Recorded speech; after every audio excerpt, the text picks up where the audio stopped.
আমি যদি না খাই মাদক আমার কাছে কে বিক্রি করবে? তুমি যদি মাদক না খাও তোমাকে কে জোর করে খাওয়াবে?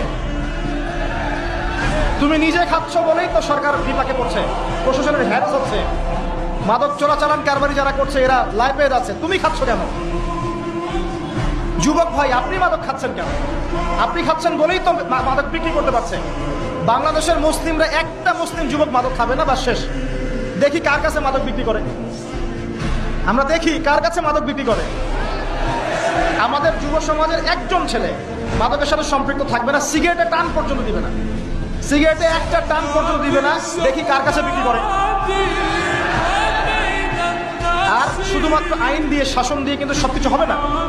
মানুষের ভিতরটা পরিবর্তন না করতে পারলে, আল্লাহর ভয় না ঢুকলে মানুষ এগুলো ছাড়বে না। কিন্তু দেখবেন অনেক মাদকাসক্ত মানুষ কোরআনের হাফেজ হয়ে গেছে, তওবা করে আল্লাহর ওলি হয়ে গেছে। কিভাবে হলো? বিকজ তার মনের মধ্যে আল্লাহ পাকের ভয় এসেছে। আল্লাহর ভয় জাগাতে হলে কি লাগবে? কোরআন এবং হাদিস এবং নামাজ। কোরআন হাদিস নামাজের কাছে মানুষকে নিয়ে আসতে পরে মাদক কমবে ইনশাল্লাহ।